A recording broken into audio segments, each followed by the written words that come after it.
Good morning, good morning. My name is Willie Lawson, and this is Fight Back here on Spreaker. We appreciate you being here this early morning. It is 8:41. We're on early because there may be a weather event here where we're broadcast. So we are in West Central Florida. It's raining outside. Not that that's a big deal because it's summertime and it rains all the time anyway. So that's not so much what we're concerned with, is that it may be raining a lot more later on. We'll have to see. We'll have to see how it goes. So we're going to try to get this broadcast in early and get said what we have to get said. We hope that that wherever you are safe and you are dry and things are going well for you. The primaries in Florida are over. The primaries around the country are over, and there's some good news and some bad news, and there's always a mix. Congratulations to a person that I'm starting to consider my friend, Marco Rubio, on his win in the Republican primary for Senate in the state of Florida to regain his seat in the Senate. We were here 6 years ago. We were both at a Plant City Tea Party rally in the rain on a day a lot like today, but it was a little colder, rainy, and and Marco tells the story great, that his poll numbers were below the margin of error. No one had given him any chance at all. And now he's running for re-election after a failed run for president. But congratulations to Marco Rubio and his supporters, those people who hung tough and did the work they had to do when Marco decided to get back into the Senate race. My heart goes out to Dr. Kelly Ward from Arizona, who lost in her bid to primary John McCain for his Senate seat in Arizona. I really am of the mind that once, frankly, that you get into these seats, that it's just damn hard for people. Not, you see, we blame the candidates, and we're going to talk about this in a minute. That's why we're doing the show. We're going to talk about this. You know what? We want to blame the candidates, and we want to blame the parties, and we want to do all that stuff. But it's the individual, it's the people, it's the voters, it's the constituency that keeps putting these people back in office. You know what? You don't like John McCain. You know what? We don't like John McCain, but apparently that the constituency in Arizona, in that Senate district, seem to love John McCain. And so they keep sending him back. You know what? I was on Facebook. God bless. I gotta get off Facebook. I gotta find a way. I have to find a way. Come on, folks at grassfire.com. Give me a Facebook alternative that I don't have to, so I can get off Facebook. Please give me a viable, vibrant, well-oiled machine that I can finally delete my Facebook account. Please. Anyway, please. And was listening, and I was watching some of the. I was looking and reading at some of the comments, and you know what? And a couple of people said, "Oh, if she hadn't become a Trumper, she'd have won." Well, she didn't become a Trumper. Kelly Ward, Dr. Kelly Ward, endorsed Ted Cruz in the primaries, and then when Ted Cruz dropped out, she supported the nominee, which is what you're supposed to do. That's how it's supposed to work. This constant whining, bitching, and complaining about that your guy didn't get it, and you're still pissed off. That's not how you're going to be successful. So Dr. Kelly Ward, being smart, said, "You know what? This is the nominee." Because this is a nominee, and because the person on the other side is evil incarnate. Should have been enough. However, unfortunately, it was not enough. So Arizona went with the status quo because enough of them are all pissy about something or other that they're willing to cut off their nose to spite their face and send John McCain, a proven liberal, back as a Republican to the U.S. Senate. There you go. Like I said, there was some good news and some bad news. More bad news, Denise Wasserman Schultz won her primary bid and is probably headed back to the U.S. House. I swear to you, I don't get it. I swear to you, I don't get it. How is it possible that this chick, Denise Wasserman Schultz, not Denise Wasserman Schultz, I don't know why I want to call her Denise, because she reminds me of a Denise I know, I think. Debbie Wasserman Schultz, who was the head of the Democrat National Party, she was the head bitch that was in charge, gets kicked out of her position the day before the convention starts. Gets hired almost immediately, like it was a plan. Well, because it probably was. And wins her primary. What is wrong with Florida Democrats that they would send somebody back as their standard bearer who it was proven, damn near proven, that she helped rig primary elections and set the table for another Democrat, a lifelong Democrat in Bernie Sanders, to get screwed in the primary election process. So much, in fact, that it's why I believe it's true, because she stepped down. If it wasn't true, she would have fought it. But she stepped down almost right away. Now, part of that was to make sure that there wasn't continued hubbub about it. But that's the deal. This has been rigged for Hillary Clinton on this side, on the Democrat side from day one. Everybody knows it. It's one of those things. It's one of those things that's crazy. It's one of the things that everybody knows. Everybody knows already. Everybody knew already.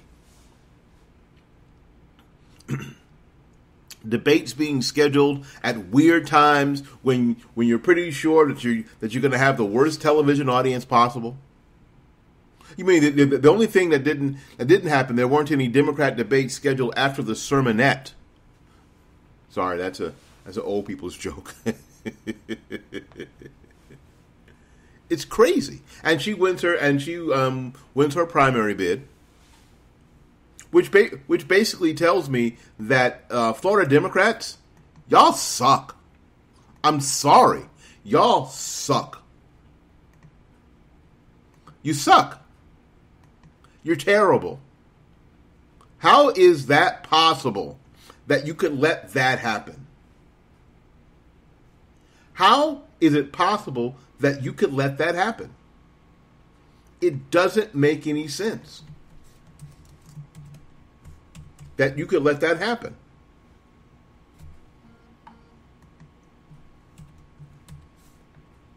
She doesn't seem like a person that you will want to continue to associate with. Maybe it's time. I thought personally, I don't have a dog in that fight. I couldn't care less. But it would seem to me that if the Florida Democrat Party wanted to move on, it would be best now to cut your ties with Debbie Wasserman Schultz. When she got primaried, you were given an alternative. It wasn't like, well, there's nobody else was running. Well, somebody else was running. Seems like it was a perfect time to cut ties with Debbie Wasserman Schultz and move on to something else. Move on to somebody else.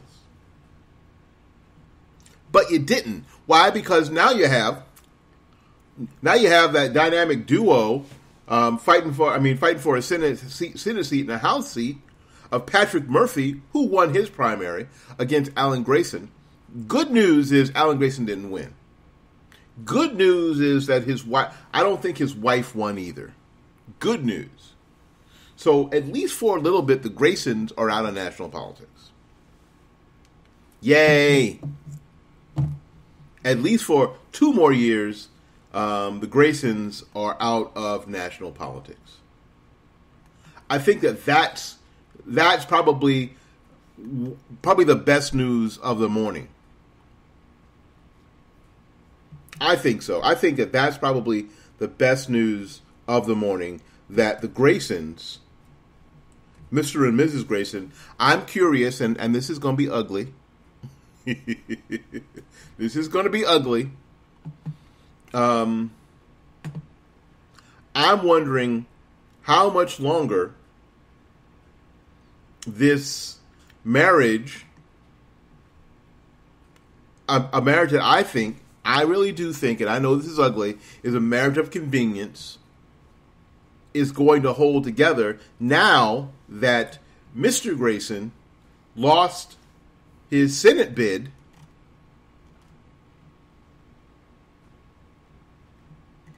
And I do believe that Mrs. Grayson lost her bid to be in the House of Representatives as well.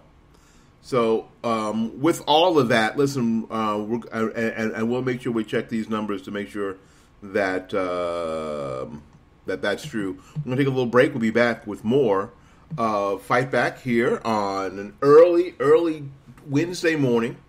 Thanks for tuning in. Thanks for, if you're joining us, I just posted to Facebook.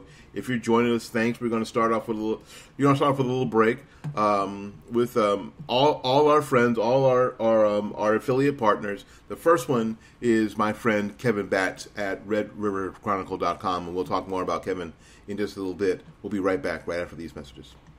Listen, this show would not be possible if it weren't for our affiliate partners.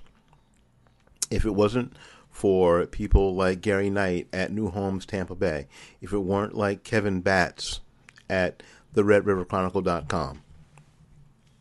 So it is getting near the end of the month, so let's talk about the Red River Chronicle. The Red River Chronicle is a website that is full of fantastic conservative articles, conservative educational tools. I think that's the coolest thing. Spent 15 years in teaching in the public school system, and you know what? These educational tools are something that you can use yourself, that you can use in a classroom setting, that you can direct students to, sort of on the sly. Because it's, frankly, I think the battle is just like that. If you're working in the public school system, and you're in a social studies classroom, I use social studies because it's the easiest transition. And a student comes to you and says, "Where do I learn more about conservatives?" Well, the very first place you should send them is not townhall.com, is not the Rush Limbaugh site, or even the Willie Lawson show necessarily. You need to send them right to the redriverchronicle.com. Articles written in a scholarly way,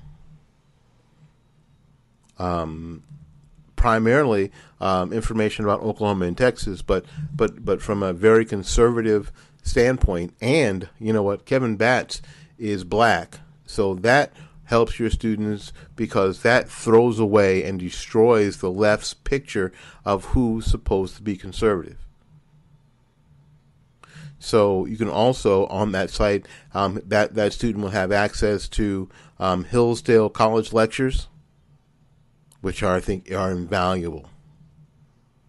Absolutely invaluable. And there's also an app that they can purchase. I did. It's all of 99 cents. I purchased it.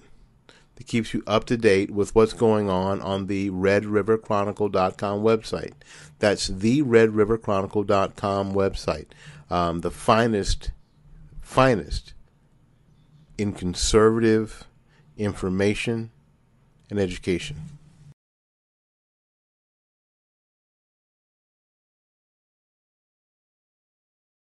Information is crucial when you're looking to purchase a new home.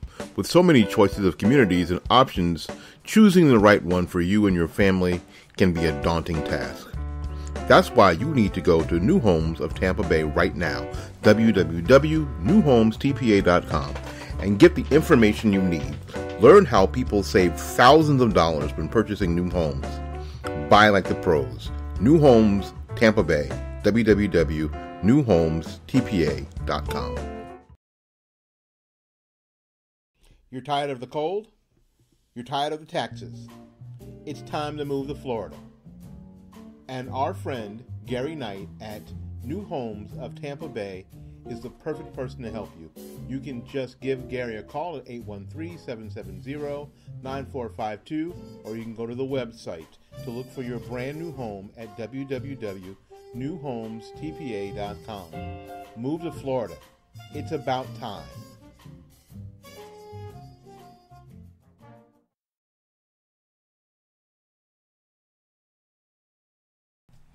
It's all the rage to call and order flowers from 1-800-whatever, or go online and order them from some nameless, faceless person on the other end. I'm saying you should do something different. You should, before doing that, call my friends at Blooming Days Flower Shop, located right here in Tampa, Florida, at 11618 North Florida Avenue, 33612.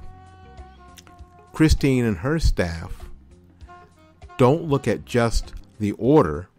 They look at the customer. They look at your occasion. They consider the entire person, the entire occasion, before making decisions about design and price. You're more than just a customer. You're a friend. Call our friends at Blooming Days Flower Shop, toll free, at 1-800-330-3297. 1-800-330-3297. Local, 813-971-5947. 813-971-5947. You can reach them on the web at www.bloomingdays.com.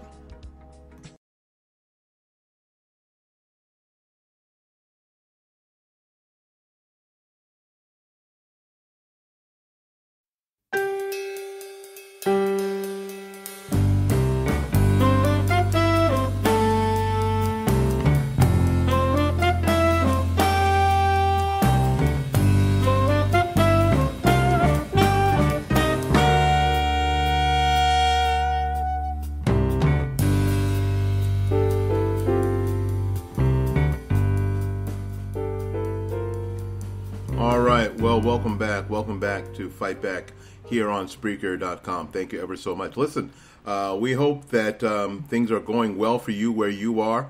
We are fine here. We're in West Central Florida, in the Tampa Bay area, and it's raining right now, but it's not raining really hard. There are no big winds. I'm looking out the window here, my big bay window in our studio, and I can have really good, a really good look at the sky, and there's some trees right up against the house, and they're not even moving. The only thing that's moving the trees right now is the rain dropping on them. So we don't have big winds, and I know the news media and of course the Weather Channel, and they're all just frothing at the mouth for us to have this big, huge weather event that kills millions of people and billions of dollars of destruction, and we're using our Cyclops weather radar. So the weather dudes can get some TV time and can use all their new toys. But the fact of the matter is that it's just raining a little bit. The window of the Spacebar Production mobile studio, what I call my car, the driver's window is broken, and it is broken in the down position. Now, normally that would not be a problem, especially in the summertime, because it gets ass hot here. But it's a problem in the summertime in Florida because it rains every day. So driving inside the car is a lot like driving outside the car. So it's kind of a bummer. And I'll be going to work later on this afternoon. Maybe this morning. Maybe I'll leave before any real rain starts. Or coming home tonight, driving, and it's pouring inside the car. So Any case, welcome to my world as we try to change the world from right here. Let's go back to some. I'm going to spend some time today, obviously, talking about what happened last night before I get to our subject. In the fifth congressional district in Florida, the Democrat primary, it was Al Lawson winning that primary over Corinne Brown, the incumbent. She had dominated that district 12 times, 24 years, a quarter of a century. Now, what happened was that Democrats in Florida got all pissy about how the districts were drawn, and that district got redrawn. And instead of going from South Jacksonville, which is in the northeastern corner of the state, down through the spine, weaving its way through 8 Florida counties to North Orlando. If you know anything about Florida, you know that Orlando is in the central part of the state, in the middle, between the coasts, weaving its way, picking up as many black people as it can along the way, because it was supposed to be a minority district, went the other way. Instead of going from Jacksonville to Orlando, it kind of weaves its way across the top of the state from Jacksonville to Tallahassee, which is just at the beginning of the crook of the Big Bend area. And they call that the Big Bend area. That's where the state bends and goes west. And for all of you listening who don't know anything about Florida geography, Tallahassee actually is the state capital. Miami is not. Tampa is not. Orlando is not. And I know some of you your eyebrows went, I didn't know that. Well, that's why you listen to me. So she loses 47.6% to 39% in the Democratic primary. So Al Lawson will face Glo Smith in the general election in November. Glo Smith was unchallenged in this time in the Republican primary. She is overcoming her health situations.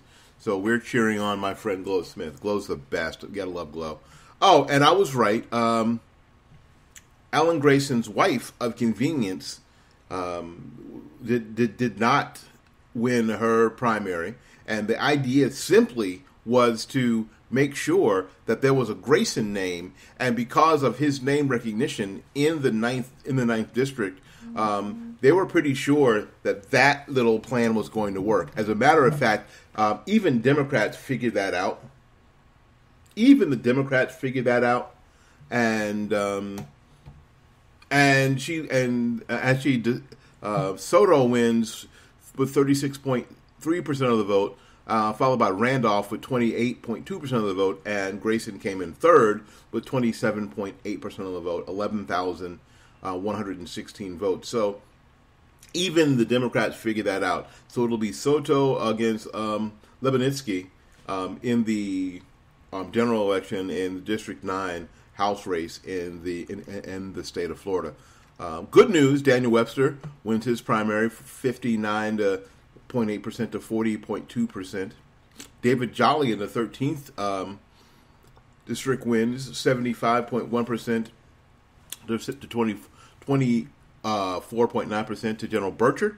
To Colonel Burchard, I think I'm sorry if I screwed that up. Vern Buchanan is getting sent back. Let's see here. Brian Mast won the Republican primary in District 18. So that should be great. Brian Mast is a great guy. Congratulations to Brian Mast and his supporters. And he's going to face Perkins in the Democrat in the Democrat race in District 18. Let's see. Debbie Wasserman Schultz again beats Canova 56.8% to 43%. It's the same old stuff. It's the same old song. The same old song. Name recognition. Staying in office a long, long time. Why do they stay in office a long time? They stay in office a long, long time because the constituency allows it to happen and continues to allow it to happen. While there are people who are calling for a change in the system, What we need is a change in the constituency. That's what needs to happen first. All right. And moving to that, a change in the constituency. Conservatives have especially since 2007, 2006, have been calling for Washington to be made smaller, less intrusive. Well, okay, which means to me that, guess what? We really can't expect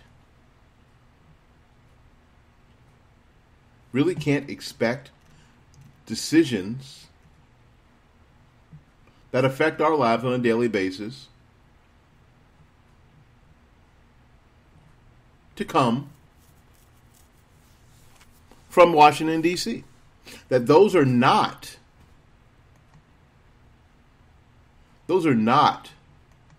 where our solutions are.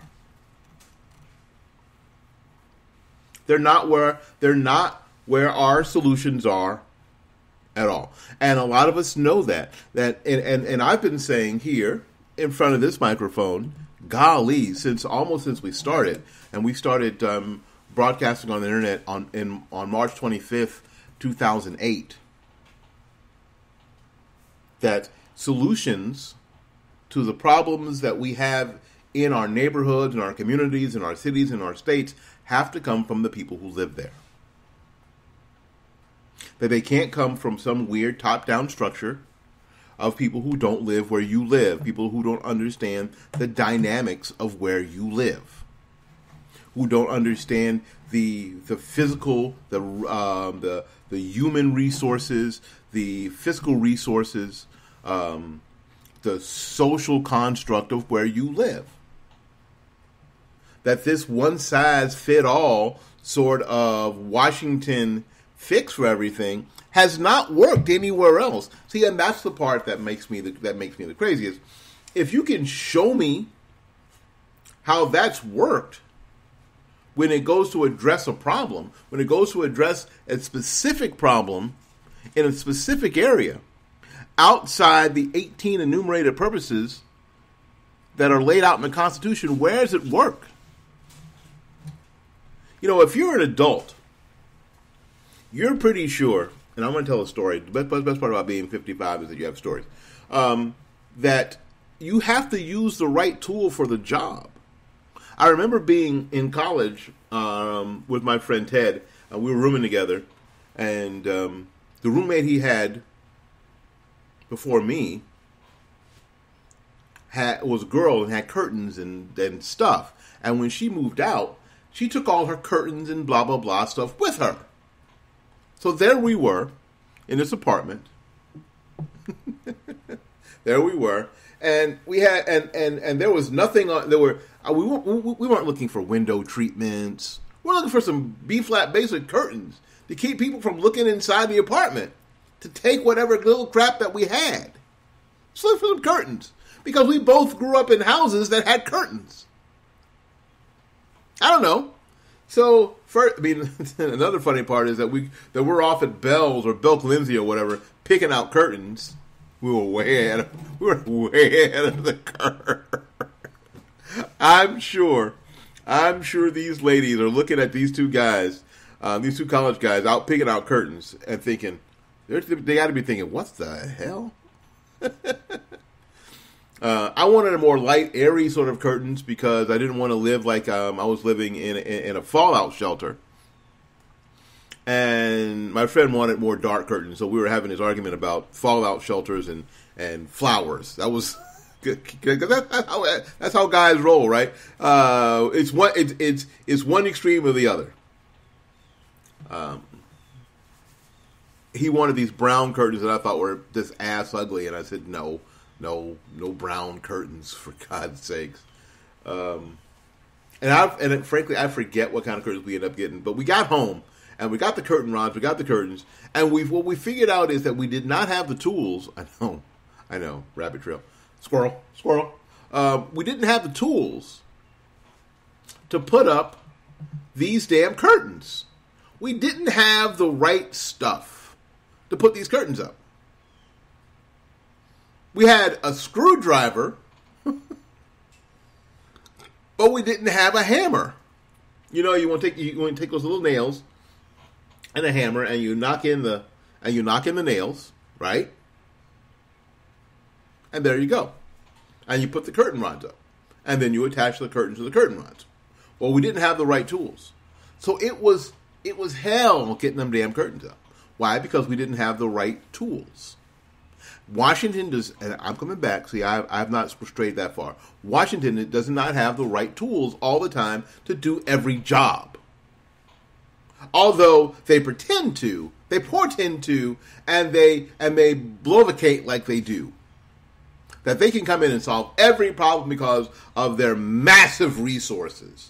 Which are your resources that if you were able to hold on into your own community, if you were able to hold on to in your own pocket, you'd be able to solve your own damn problems. If you have a situation where you think that in your community and where you live, in your area, your municipality, wherever you live, that there is a transportation situation, nobody understands that transportation situation in all the ways that I mentioned, as with resources, with cultural differences, social constructs, all the things that happen in your community better than the people in your community. Nobody understands that better. There's no way that somebody who is buried in an office in Washington, D.C. understands what you're going through every day in transportation better than you where you live. Nobody understands the long-term ramifications of any single plan better than you do.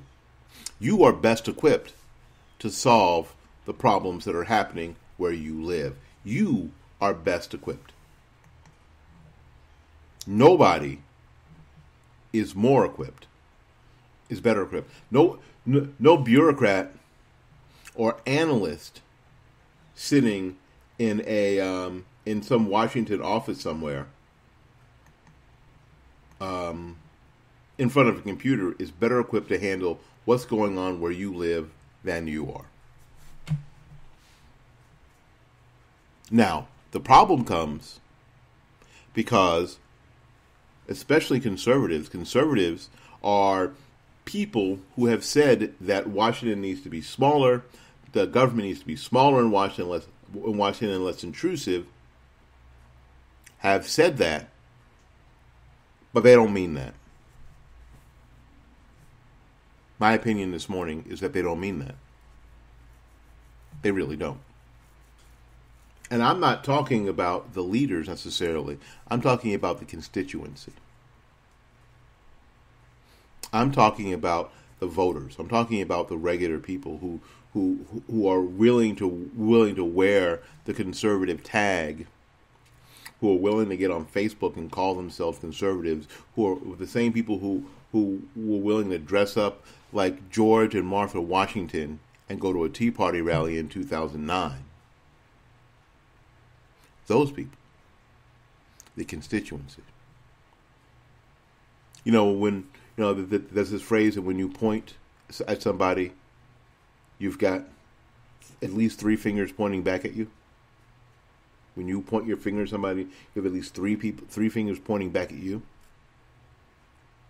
That phrase, if I could kick somebody in the ass who gives me the most problems on a daily basis, I wouldn't be able to sit down for a week. We are our own worst nightmare. We are our own worst problems. Because we too are looking for Washington. We are looking for government to solve our problems. We are looking to the federal government. And how do I know that? Because we simply are always looking for some sort of top-down solution. If you talk to and you listen to conservative voters, now a lot of these people are my friends now. I catch hell for sort of being one-sided and blah blah blah. But here's the hard truth. If you talk to some of my friends, they will consistently and constantly turn to, when they're complaining about this or that, that Washington needs to change, Washington needs to change, Washington needs to change. We need to get rid of Barack Obama. We need to do this. We need to do that. We need to do this. And it always seeps up the interstates to the decision that something's wrong in D.C. or something is wrong in Tallahassee. And my deal has been is, well, maybe that could be true. Yes, all that's true. But the real problem is what's happening right here where we are. Right here where we are in Hillsborough County where I live. That's the biggest problem. And that's the problem that we are most able to solve. I've said this to you before. If you've listened to me, we've been broadcasting and we've done a couple thousand podcasts. Is that the battle cry through the whole Tea Party stuff was, we've got to take our country back. We've got to take our country back. And and my thing is that we can't take our country back until we can control our own community. We hope to get. Again, I'm talking about the constituency. I'm not talking about the party. I'm not talking about the Republican Party or Republican leaders. I'm not talking about Republican donors. I'm not talking about the Koch brothers. I'm not talking about any of those people. I'm not talking about the consultant class. I'm not talking about any of those other people. I'm talking about the regular folks. The people who go to REC meetings. Now, the people who go to REC meetings, Republican Executive Committee. Now, the Republican Executive Committee name sounds like it's real important, and these are all high rollers. The fact of the matter is that in most places, especially here, these are not necessarily the high rollers. Now, are there sometimes high rollers in the mix? Sometimes, but frankly, not very often. The RECs, for the most part, are made up of the worker bees. People who volunteer, people who decide that if you're having an RPOF quarterly, and that just means the Republican Party of Florida has their quarterly meeting somewhere, they have them in Orlando, they have them in Detroit, and sometimes they have them here in Tampa, that the REC are the people who volunteer, the people who stand at the hotel door and greet people, the people who say, do you need any help finding blah, blah, blah, blah, blah, the people who meet people at the airport, the people who drive the dignitaries, it's the worker bees. The people who hold signs, that's what the RECs are filled with. Worker bees.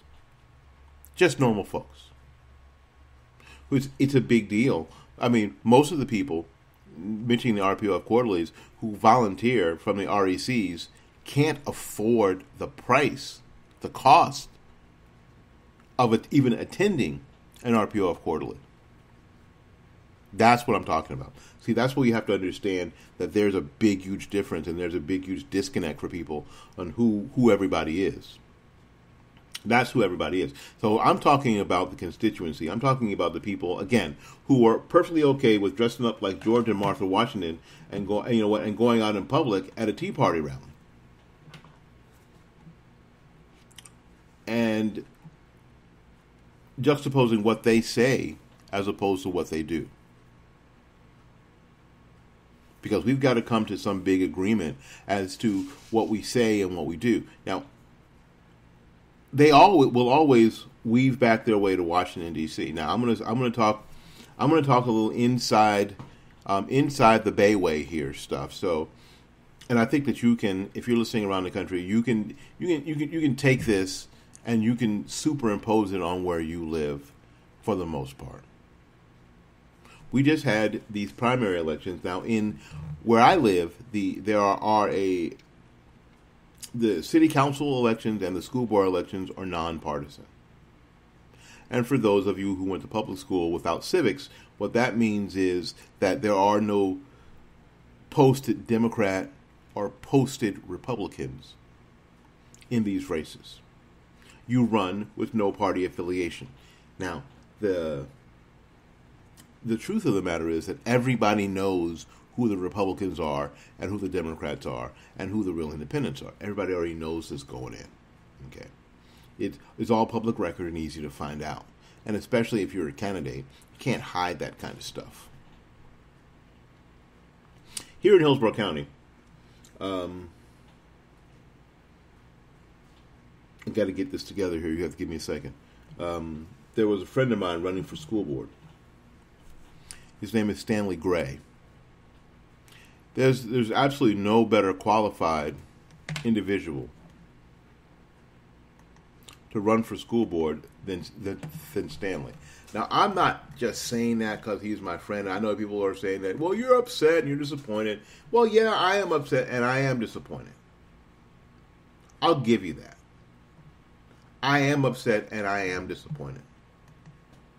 Now, Stanley did not win enough votes to get into a runoff for school board this time. And I am disappointed. And I am upset. As a matter of fact, I'll be honest with you, I'm more than upset and disappointed. I'm actually pissed off. Because this is one of the times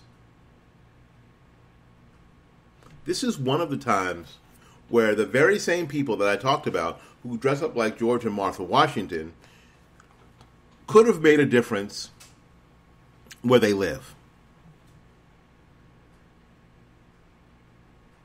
They could have made a difference where they live. And for whatever reason, didn't. They could have made a difference where they live. Because that's what's really most important. That these are the very same people who will cry and scream and bitch about Common Core and say that Jeb Bush can't be president because he supports Common Core. Common Core! To one of their eyes pop out of their damn heads. But when you have an opportunity to actually do something about it where you live, your focus is so far away. Your focus is on Jeb Bush, not when Jeb Bush was governor, but when Jeb Bush was running for president, when Jeb Bush was heading to Washington, D.C. And now Donald Trump. And we'll just use Common Core and education as a vehicle for this. When you could have done something about it, you didn't. I'm going to go ahead and play one of Stanley's commercials so you can hear from him. And then I want you to tell me, do you think that this guy would have been a great choice or not a great choice?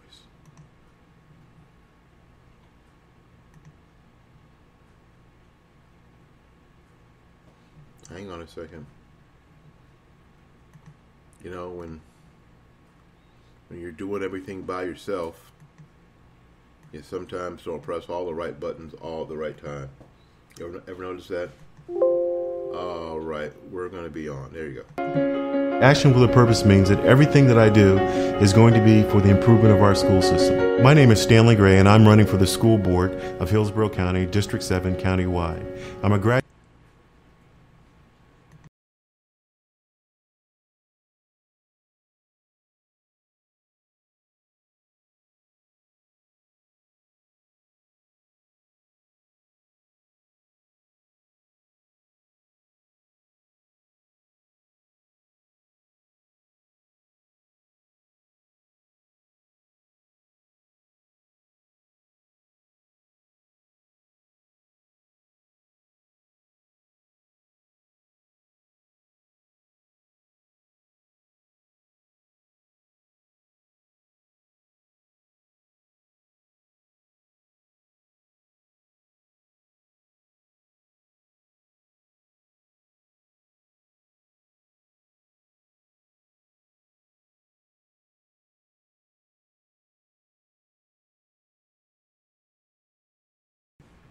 All right, let's try that one more time, because as I'm listening to this, as it's in my headphones, you have got to hear this. Hang on, just one moment. It's only a couple of minutes. Again, when you're pressing all the buttons by yourself, sometimes you don't get them all right. Let's see, we're gonna get them all right now, right? Right, Willie? You got it. Okay. See, I ain't got nobody else to blame. Here we go. Go. Action with a purpose means that everything that I do is going to be for the improvement of our school system. My name is Stanley Gray, and I'm running for the school board of Hillsborough County, District 7, countywide. I'm a graduate of the United States Naval Academy. I served our country as an officer of Marines, and I was an executive human resource professional. Well, since I've been in Tampa for approximately 15 years, I've been mentoring kids. I started substitute teaching about 5 or 6 years ago. And in this time, I realized that a lot of our kids do not come to kindergarten knowing how to read. And as a result, I think that they lose hope. Once elected, I promise that all the things that I do will center on improvement of 3 areas. The first is high school graduation rate. However, that can only be affected by early childhood intervention. We have to get more kids to read at grade level by the 3rd grade. The second thing is to bring more businesses into our curriculum-based activities for our children. And the last thing that I pledge to you is that I will act as a responsible board member. I will look at each and every action and activity without any foregone conclusions or alliances. I think that if you looked at my professional history, you will find that I've been able to demonstrate leadership and success regardless of whatever opportunity and task that I've been assigned. Everything that I do is going to be for the improvement of our school system. I want to help and aid our children. Thank you. Political advertisement paid for and approved by Stanley Gray for Hillsborough County School Board, District 7, countywide. All right. I'm of the mind that Republicans and conservatives here in Hillsborough County failed Stanley Gray yesterday. We failed him and we failed our children. Now, Stanley didn't put me up to this because Stanley, you know, as an imposing a figure as he is, he doesn't intimidate me because I don't intimidate. I just don't. Sorry, I'm not smart enough to intimidate. I guess in a really stupid way, I still think I can take an ass whooping. Maybe I can't. Maybe I can. Maybe I can't. But in a really weird way, I still think I can take an ass whooping. So I don't intimidate. So he didn't put me up to this. I just look at what I heard from him, and knowing Stanley like I do, I know that he was telling the truth. I know that wasn't just political speak because he's not a politician. He doesn't know. He doesn't even freaking know how to do that. He doesn't do that as well as I do. Okay, and I do it pretty damn well. I understand. He doesn't even know how to do that. So that came from his heart. He didn't get enough votes to get into the runoff to be on our school board. Now, is there? All the 3 points, all thought out, bang, bang, bang. Was there a better person? Can you imagine there'd be a better person to run for school board and to be on the Hillsborough County School Board in Hillsborough County than Stanley Gray? I don't think so. I just don't think so. If you look at his background, again, according to the George and Martha at the Tea Party, he's perfect. He's got the military background that they all love so dearly, and think that they think that it's almost a requirement. I mean, these are the very same people who think that no one should run for president unless they've served in the military. These are the same people. Now, I don't think that at all. I don't believe that at all. I think there's a lot of people, especially in my age group, who didn't serve in the military. Not that I don't have respect for people who served in the military, not that I don't have adoration for them, not that I'm not grateful, because I am truly grateful that served in the military and put themselves in harm's way. So I could sit behind this microphone in my studio, look out my big bay window and tell you, oh, the sun's trying to come out, and the trees still aren't moving, and it's still raining. But that's all that's happening here. We're fine. We've been on about 49 minutes, almost 50 minutes in. The weather has not deteriorated at all. As a matter of fact, I think the rain is sort of letting up a little bit. I think I'm about to see the sun break through in certain parts of the sky. But anyway, then I'm able to do that because of what they decided to do. I'm not even talking about in a draft situation, but what a lot of people decided to do. What Pat Tillman decided to do. The choice that he made. Not Colin Kaepernick.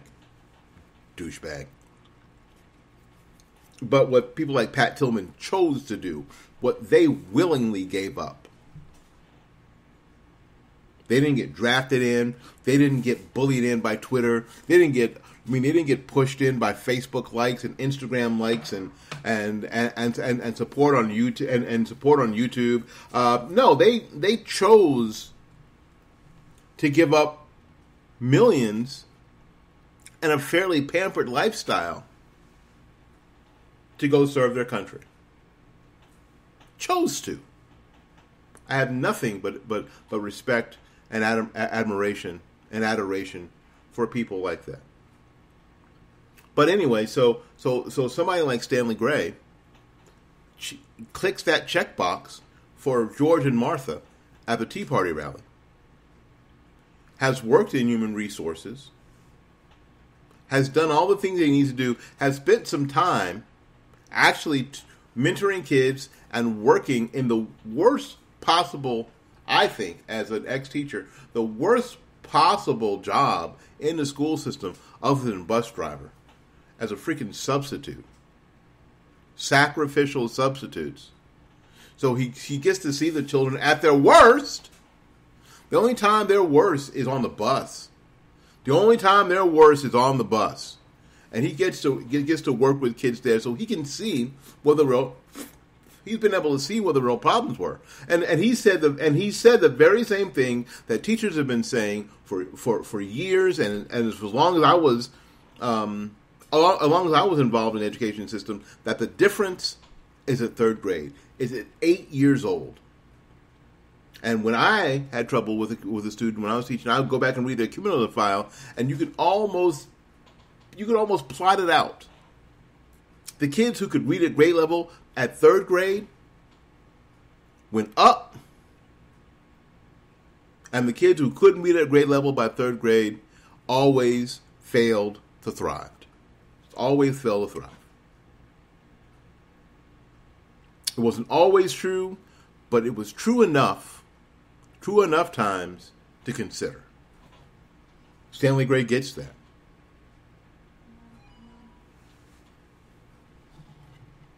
But not enough of these Republicans, not enough of these conservatives thought or think enough at the local level to make sure that somebody like Stanley Gray gets onto the school board. Because they're so focused on Donald Trump, either loving him or hating him, that there's no way that they can back it down, close their focus off to the hellish nightmare disaster that's right around them, and win. We had a chance to win, and basically, in my estimation, and I know this will upset people, chose not to. Chose not to. Chose not to. Now, this is something else. In my area, we've got single member districts and countywide districts. Now, I know for some people are going, how can you have a countywide district? Well, it's just a way to enumerate them. We have yet,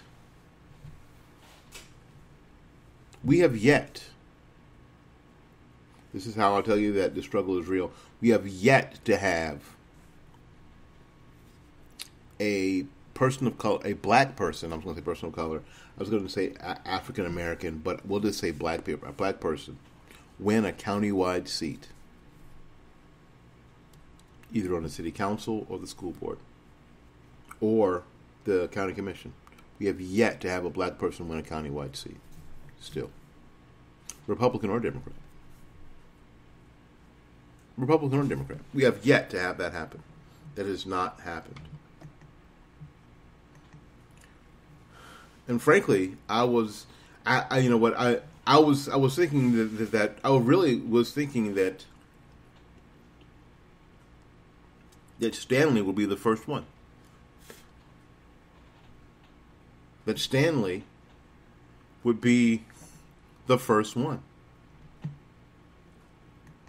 Because in this particular race, there were so many people in this race. There were like 6 or 7 people in this race that it wouldn't have taken a lot to push him over the finish line. But it's focus. It's just focus. Mom and pop conservative are as focused on Washington, D.C. as hippie as the hippies are. We're as focused on Washington, D.C. as they are. And we've got to change that focus before it kills us. We have got to change that focus. Not that, and I'm not saying that who gets elected president isn't important, because it is important. But you know what? Who gets on your school board is a whole bunch more important today. Today, than who gets voted president. And maybe they get to choose Supreme Court justices, or maybe none of these people die, or maybe none of these people quit, and maybe it ends up being exactly the same, and maybe they pick who you think is going to be a conservative, and they end up being freaking John Roberts. No way to tell. Sure things are right here. Sure things are right here in your own neighborhood that you can have control of. That's where you have to go. And that's where you have to have your main focus and basically exude most of your energy. Because if you don't, you will be in the mess that we are in today. Listen, we're going to take a little break. We'll be back with more of Fight Back here on Spreaker right after these messages.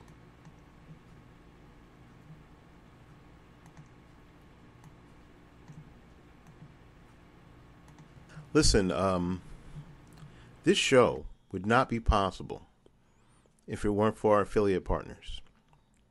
If it wasn't for people like Gary Knight at New Homes Tampa Bay. If it weren't like Kevin Batts at the rhetoric.com.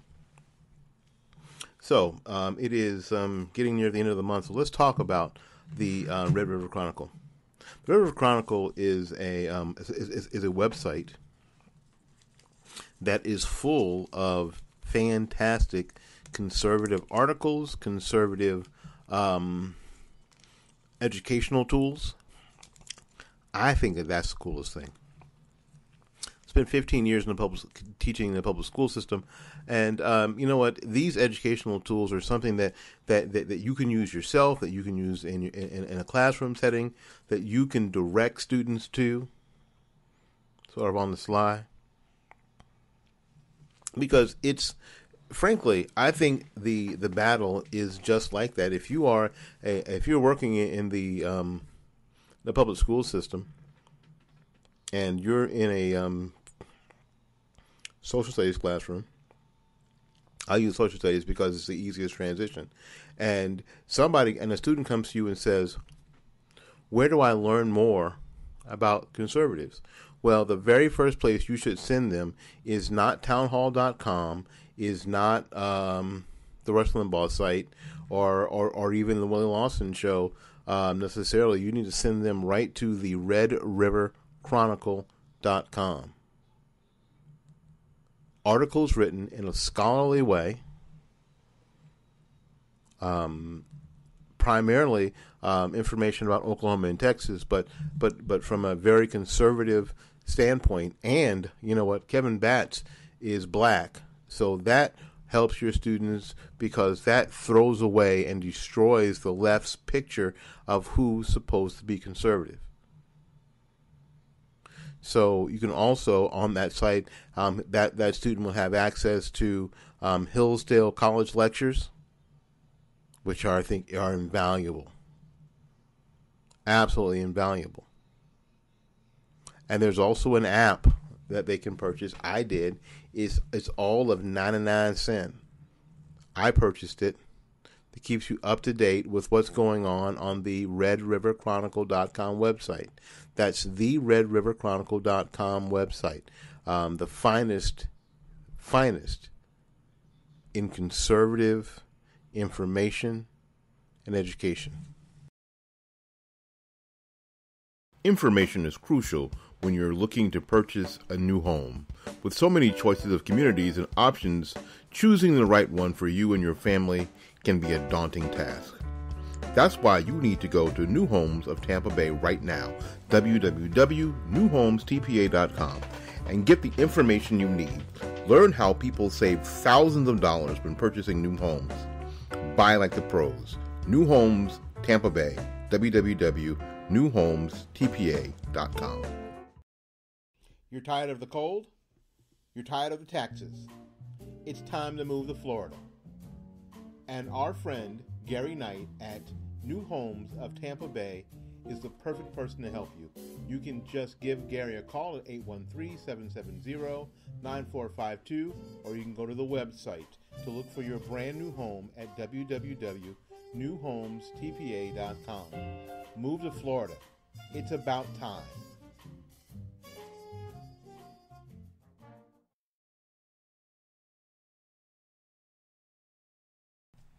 It's all the rage to call and order flowers from 1-800-whatever, or go online and order them from some nameless, faceless person on the other end. I'm saying you should do something different.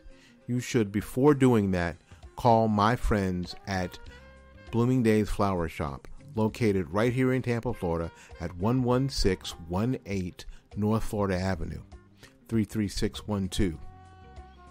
Christine and her staff don't look at just the order. They look at the customer. They look at your occasion.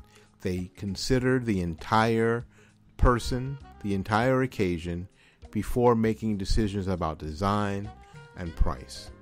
You're more than just a customer. You're a friend. Call our friends at Blooming Days Flower Shop, toll free, at 1-800-330-3297. 1-800-330-3297. Local, 813-971-5947. 813-971-5947. You can reach them on the web at www.bloomingdays.com.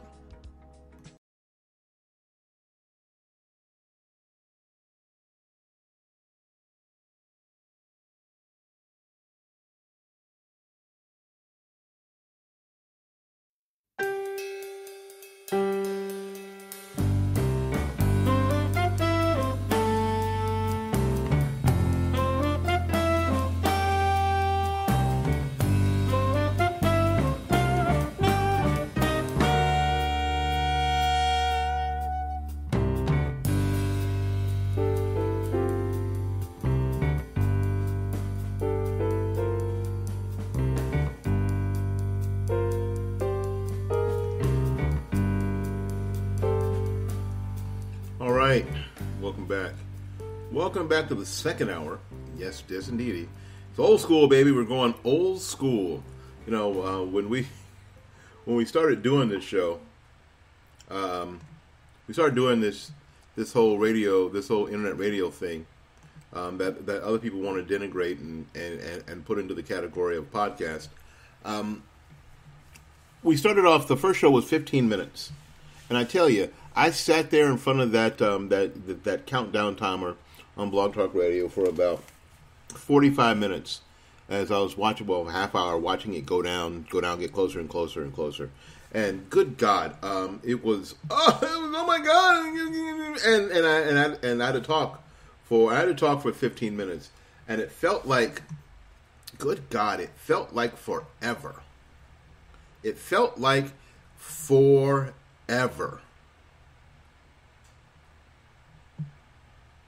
And then we got to the point where we're doing half-hour shows, we're doing 45-minute shows, and then we were doing hour programs, and then for about 3 years in a row, we did 2 hours every single day, 5 days a week. And the thing was, it was interesting, and I'll tell you why that's interesting. It's because when we decided that we were going to give the whole brokered radio show thing a shot, and again, if you're listening and you do this don't do a brokered radio show. You don't. If you don't have the money,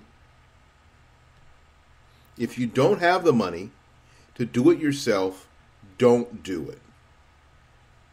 You know, don't do it. Just don't. Because you're going to lose your ass. And you're going to end up owing them a lot of money. So don't do it. But anyway, when we started that process, before I knew that it was a sucker bet, I learned the hard way, boy oh boy, that the program director, Mike Serio, said he started listening to some of my shows on Blog Talk Radio. And then he called me back and said, well, how many shows have you done? And I said, he asked me, how often do you do your show? And I said, every day. And he went, really? He was sort of amazed because he was used to the podcasters who do once a week. And I'm telling you, if I just did once a week, if I had 4 days to prepare for every show and did once a week, and I really didn't have to get up in the morning and just do it, because I've really sort of taken all this on, and I've sort of, it's already in me to say that I could prepare for a week to do an hour. Yeah, my listens per show would be through the freaking roof. But we decided to do 2 hours every day, and we only did 2 hours every day because we couldn't afford to do 3. Because we didn't, and we started at noon on the weekdays. Let's see, who else has a show that starts at noon every weekday? Some guy on terrestrial radio who has 21 million listeners. So when we have that, it's, you know what, when you're up against Rush Limbaugh every day, I don't have any delusions of grandeur. He's kicking our ass every day. I mean, he's not even meaning to kick our ass every day. You know what I'm saying? When you're kicking somebody's ass every day and you don't even mean to, he doesn't even know that he's kicking our ass every day. We could have 200 people listening live, which is frankly a very large live audience, in the middle of the day on the weekday on Blog Talk Radio every day, and we were averaging for a while 200 and 250 people listening live every single day around the country. And Rush Limbaugh has 21 million listeners. He's kicking our ass on a daily basis. Fact of the matter is that when what Michael Serio saw was that we were consistent, that we were doing 2 hours every day. And then I got sick in 2014. I'll tell you what happened. We got sick in 2014. I had triple bypass surgery. And when I came back, frankly, I didn't have the energy to do 2 hours anymore. I just didn't have the energy. I fought through a lot of the same things a lot of people who have open heart surgery fight through. I had depression, of course, the lack of energy. I fought through the whole thing like everybody else did. So we don't do 2 hour shows much anymore. But I think today we're going to. And we can see how this plays out. Because I want to talk to you about a concept that conservatives need to get a hold of. And need to get a hold of quickly.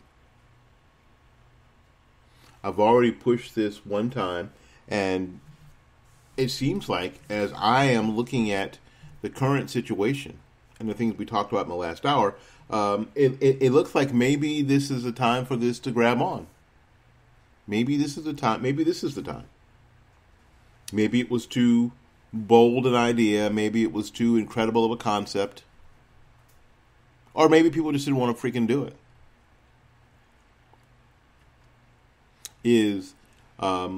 We always hear about, especially when talking about the Republican Party, we always hear about they need to do more minority outreach. They need to do more community outreach. They need to do more outreach. Good God. The best thing that Michael Steele said to me personally was that we don't even use the word outreach or minority outreach, the phrase outreach in the office. It's not allowed. And I thought, wow, that's the best thing that a Republican has ever said to me. because minority outreach for the Republican Party or anybody else or any of these other people, Libertarian, Democrat, they're all snipe hunts. None of it exists. None of it exists. None of it. And it's not the answer. Even if it did, it's not the answer anyway. It's not what's going to make the difference in the urban community anyway.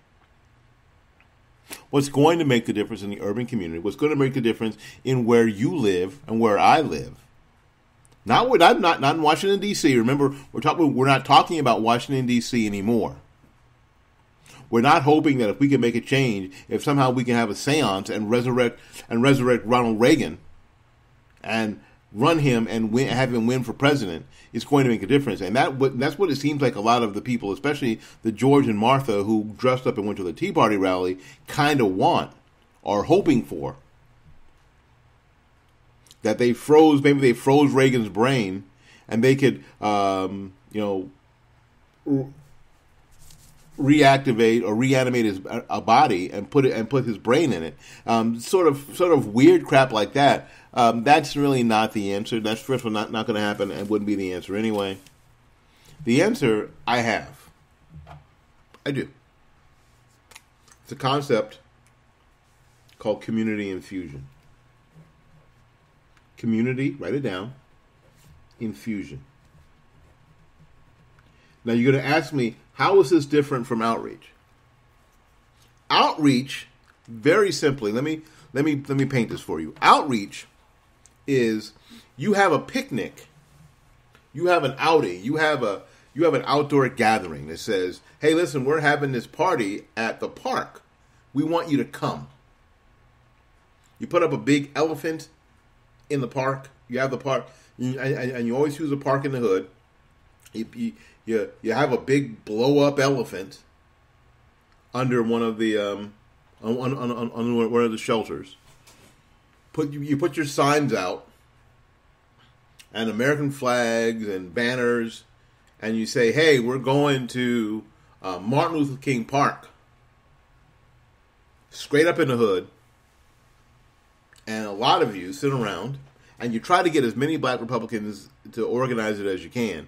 And you sit around and you hope that people walk by and you go, oh, hi, what's your name? And you try to get as many pictures taken, and then then when you're all done and you've talked to 6 people, you've really gotten nothing. You've got no capita, no social capita, no cultural capita, no political capita that you've gained absolutely, positively nothing. And you spend $150 on balloons and banners and crap. And because you had 6 conversations, people all leave and go, oh, what a good job we've done. We've done our community. We've done our urban outreach. And this is our urban outreach program. And you got pictures and you put them up on Facebook. And you think you've done something when you haven't really done a damn thing. And that way, at least you say, well, we tried. We tried. We went to this and we couldn't get any blah, blah, blah. And we tried. Bullcrap. You didn't try.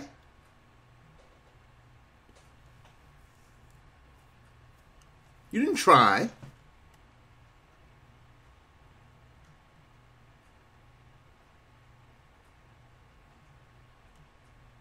You didn't try. You didn't do it right. Community infusion is not a one-day picnic. It's not a one-day barbecue outing at the park. Community infusion is not that you decided that you would run a float in the MLK parade. That's not infusion. That's outreach. That's one day, one hit, hoping that you get some that somehow you get some media play and you feel better, and basically so you can feel better about yourself. Infusion takes a long time. Infusion must be planned, and you must get buy-in by a lot of people. Infusion takes a while. Now you're saying, tell us what infusion is. I'll tell you what infusion is. Infusion is deciding that you're going to annex communities that you don't necessarily sleep in. What you're going to do is annex them as your own. What you're going to decide to do is that if there is a CRA, community, an advisory board in a community that you can serve in or serve on, are you going to? If there is and I gave this as an example to the Alafaya Republican Club a couple of years ago, and I think a couple of them really took on to it.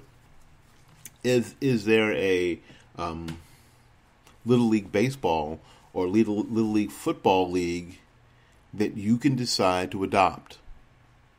If you have a Republican club or a Tea Party club, can you adopt them? Can you go to the leadership of that club and say, "Hi, my name is Susie Republican, and we'd like to help the kids. We'd like to help the baseball team. What's your biggest need, and what do you need us to do? What would you like if you could have an angel investor? What would you like us to do? Do you need people to come and man the concession booth? We can do that. Do you need help in making sure that we have stuff to sell? Do you need uniforms? What do you need? What do you need? And we are here to help. Not that we're here to take over. We are here to help. Now, they're going to look at you like you've lost your mind to start with. They're going to look at you like you're the devil to start with because they don't know you. And this is a completely different approach. This is a completely mind-bending approach to everybody involved. Mind-bending. Some people are going to try to take advantage of you. And then when you fail, they're going to call you out. I get it. This is high risk, but it's also high reward. So if you can infuse yourself into that community through their children, that somebody maybe has a company that can sponsor the uniforms, Susie Republican baseball team. Of course, you wouldn't put Republican on it. That would be stupid. You know, some plumber or whatever, something that you might do in your own neighborhood that you would do in a non-traditional urban neighborhood. That you would infuse yourself into that community, that you would adopt that community, that you would annex that community, and the people who live there as your neighbors, not as some demographic, some political demographic, but as your neighbor. That would make a difference. It's long term.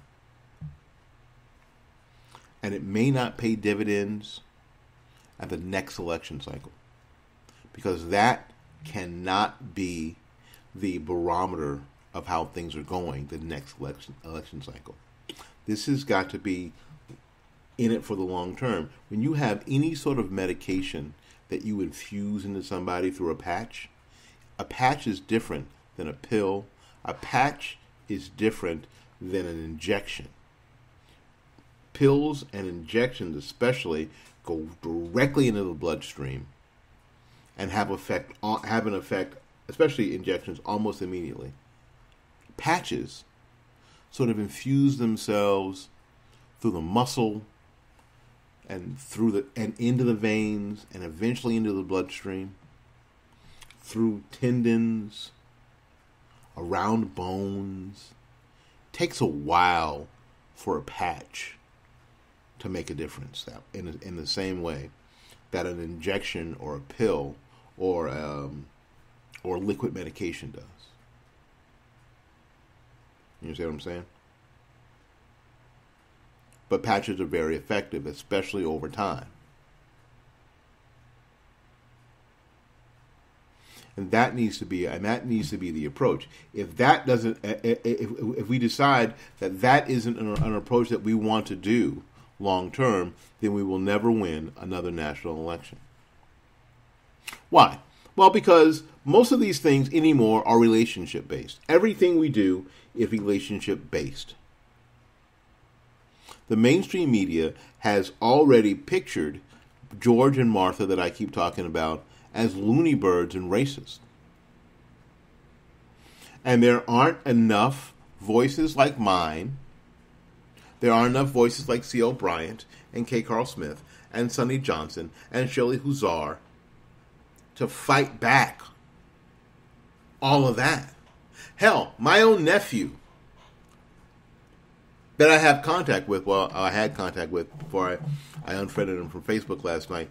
My own nephew, I can't get into his brain that maybe what he's been taught, maybe what he thinks he sees, maybe it's not correct. Maybe not every white person is the freaking devil.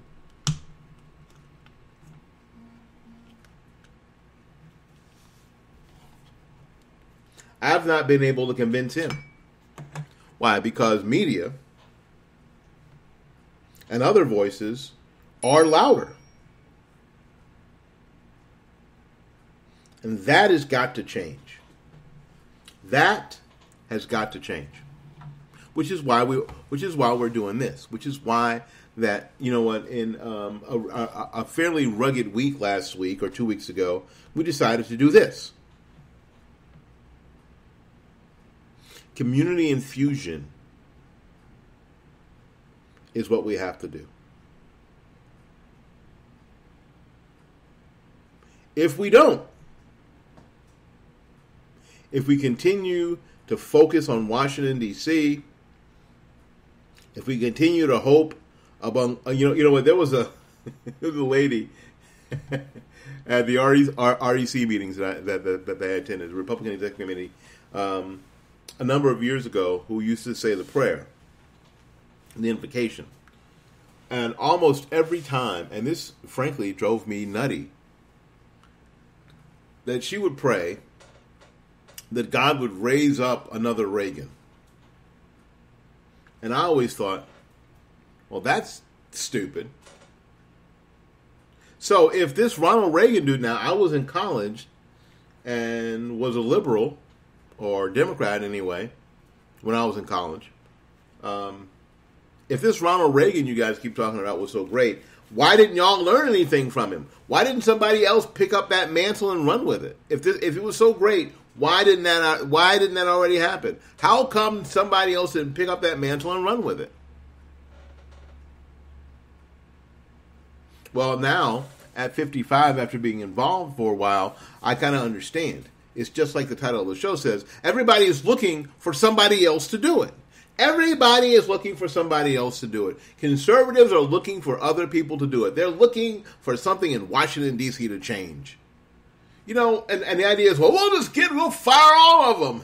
We'll get rid of all of them. Well, you're not going to be able to get rid of all of them because the other side isn't going to play along.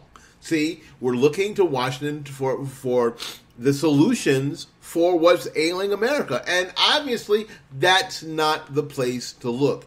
If you have a headache, you don't stick the aspirin in your butt.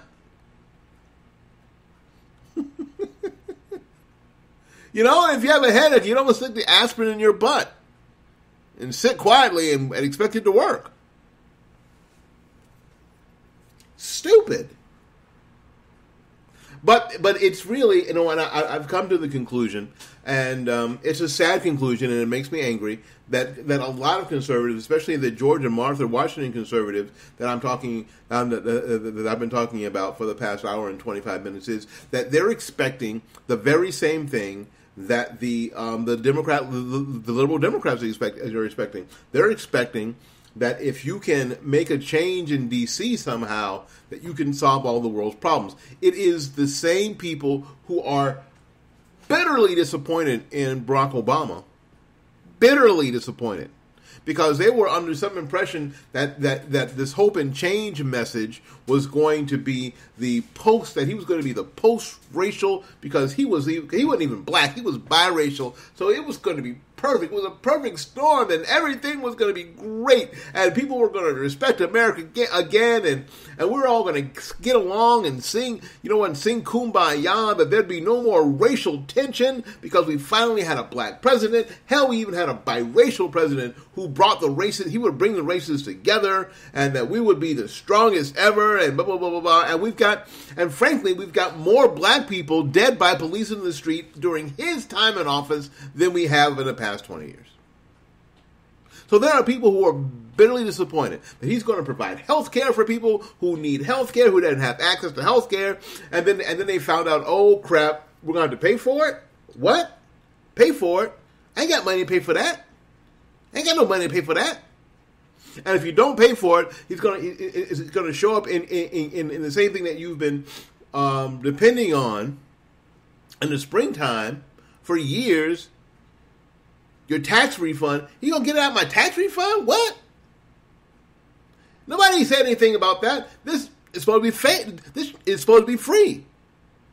Oh, it's not free? What the hell? Bitterly disappointed because they were looking to D.C., they were looking to a man to solve their problems.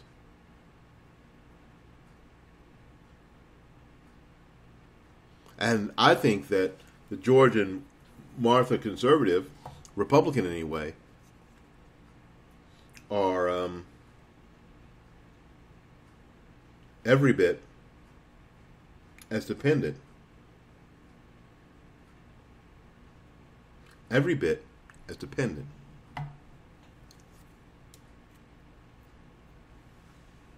on DC. Hey, Joseph, what? Joseph in the chat room, and he writes this. I think this is interesting. Young black conservative would love to be involved. Oh, great! And working our people up in Houston area. You know what? Here's the deal, Joseph. Here's the hard part. Here's the hard part about being young and black and conservative, is that you have to go up against the buzzsaw that is mainstream media, the buzzsaw that is the liberal Democrat machine. And it is a buzzsaw, and I say it that way because it's designed not to fight an idea, it's designed to destroy people.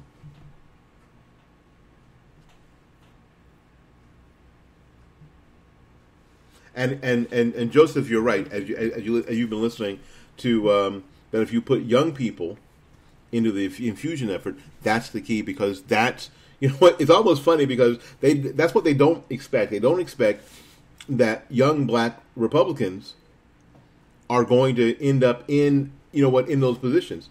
And I'll tell you what, and because I'm going to be on for a while, I'll relate a story to you real quick. Actually, it won't be real quick. You've seen it. I can't tell a short story. There was a young man in my community here who's not a Republican. He lives a conservative lifestyle. Is a barber not far from here. Lives a conservative lifestyle, but he is really concerned about his community. Really, I mean, his heart is, golly, the people. Yes, exactly right, Joe.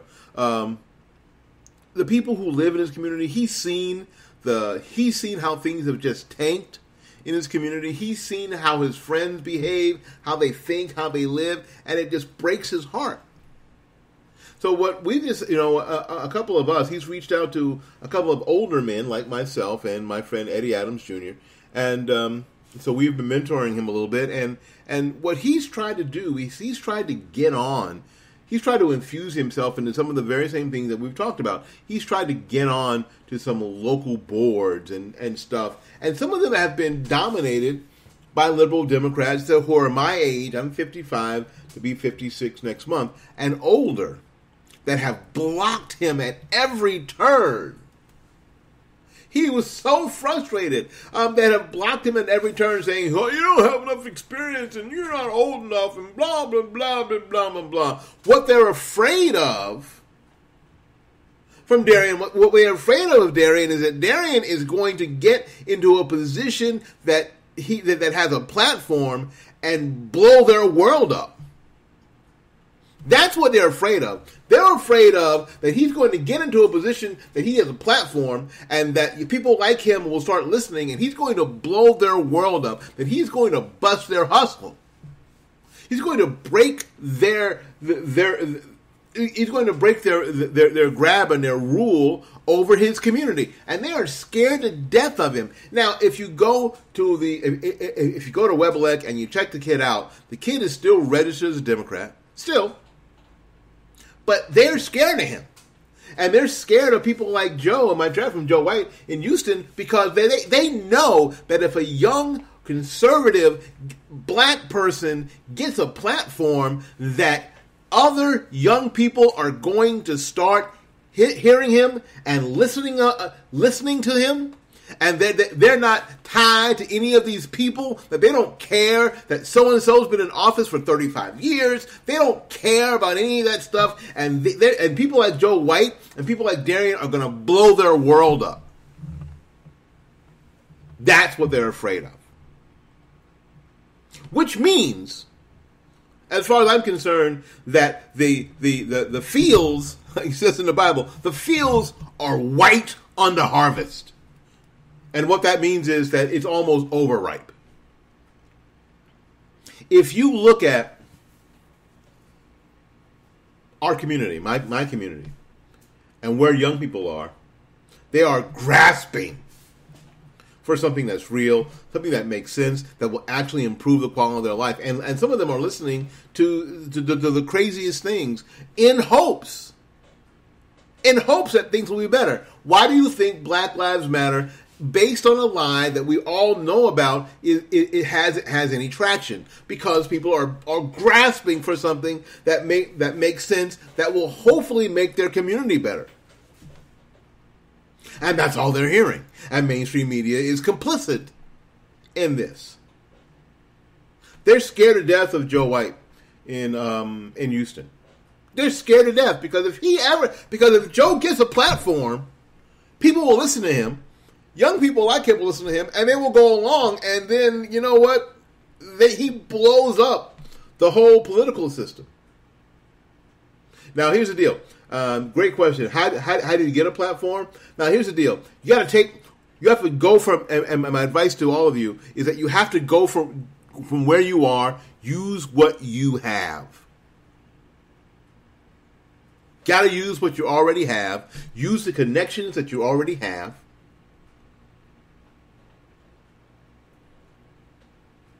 And go from there. You might do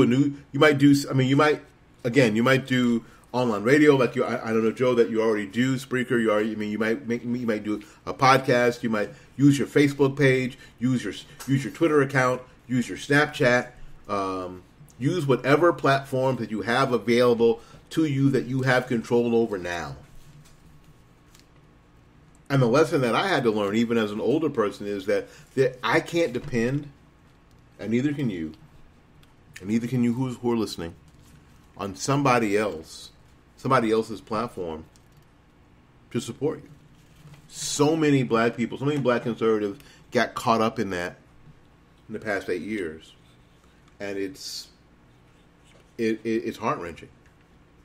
So many people, great people like Alfonso Rachel and PJ Media, people like Sonny Johnson, people like Stacey on the right, got caught up. People like C.L. Bryant.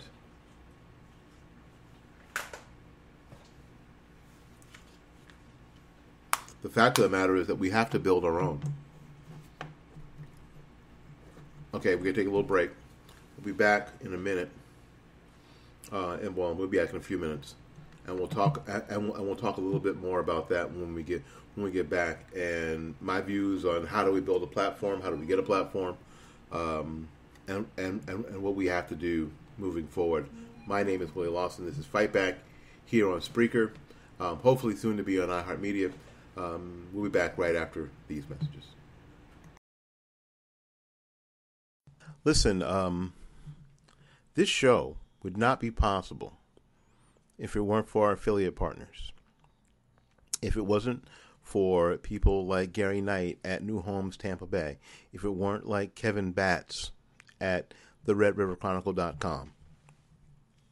So it is getting near the end of the month, so let's talk about the Red River Chronicle.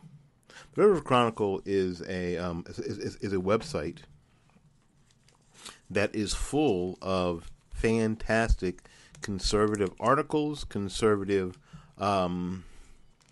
educational tools. I think that that's the coolest thing.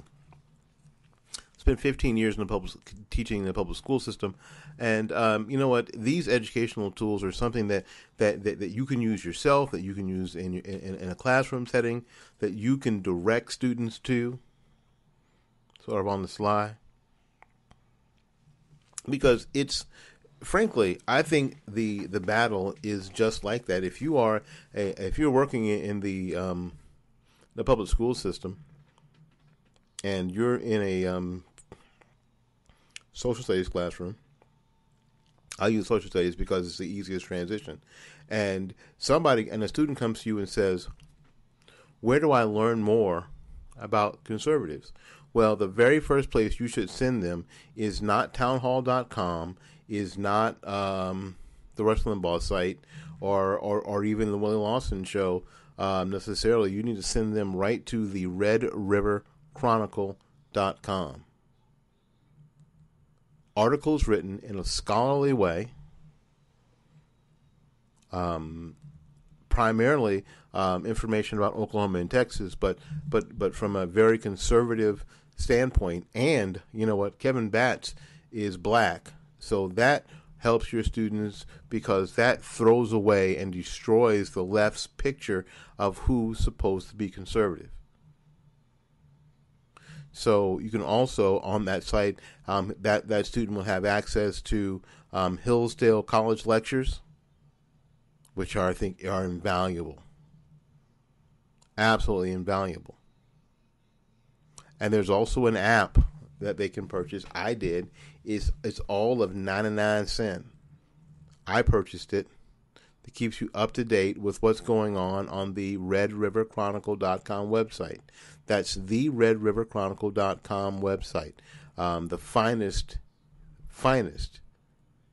in conservative information and education. Information is crucial when you're looking to purchase a new home. With so many choices of communities and options, choosing the right one for you and your family can be a daunting task.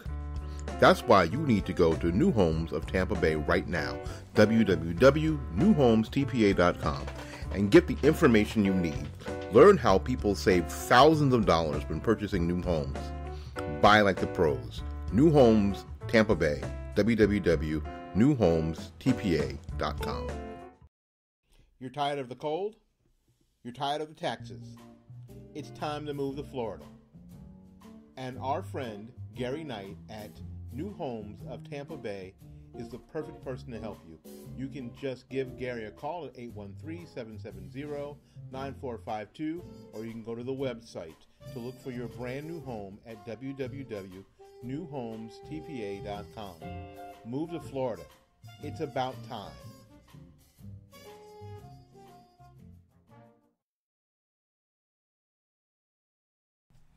It's all the rage to call and order flowers from 1-800-whatever, or go online and order them from some nameless, faceless person on the other end.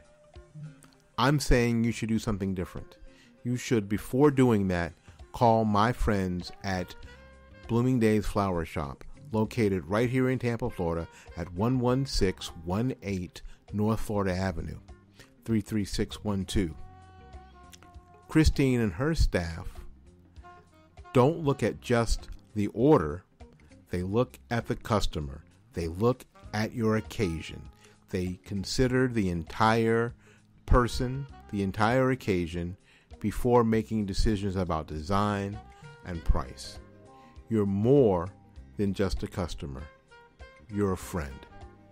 Call our friends at Blooming Days Flower Shop, toll free, at 1-800-330-3297. 813-330-3297. Local, 813-971-5947. 813-971-5947. You can reach them on the web at www.bloomingdays.com.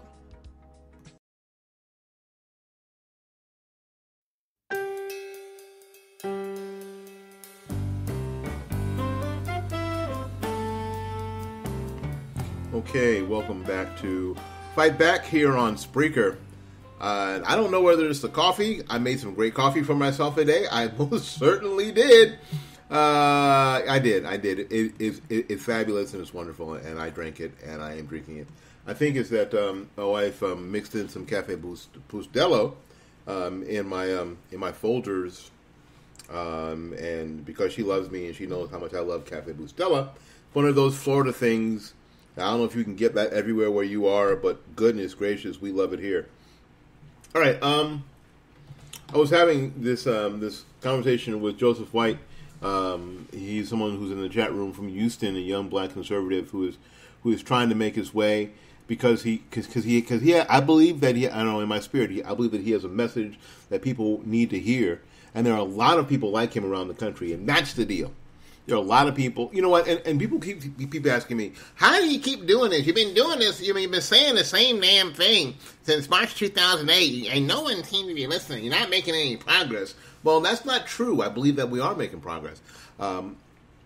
It's been spoken over me that I am a patient person, and I am a patient person, and I will live a patient lifestyle. Where I will not be tossed to and fro by every wind of doctrine.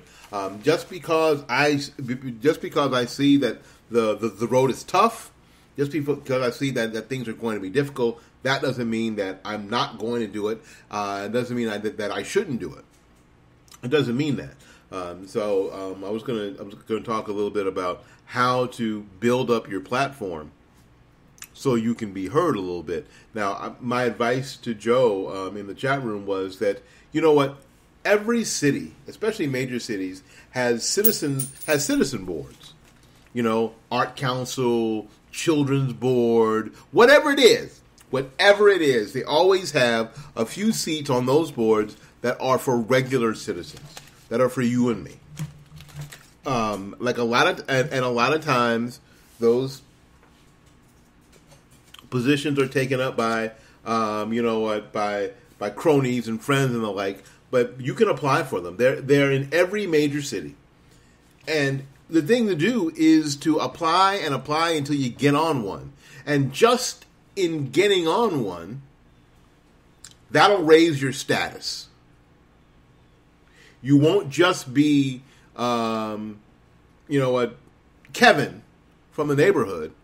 That you'll be Kevin Smith, who's a member of the Arts Council, or the member of the Chicago Children's Board, or a member of the whatever revitalization partnership. Like here in Tampa, in our area, I'm a member of the East Tampa Revitalization Partnership Board, and I've actually applied to be on the CRA, which is the board that overlooks what happens on the revitalization committee.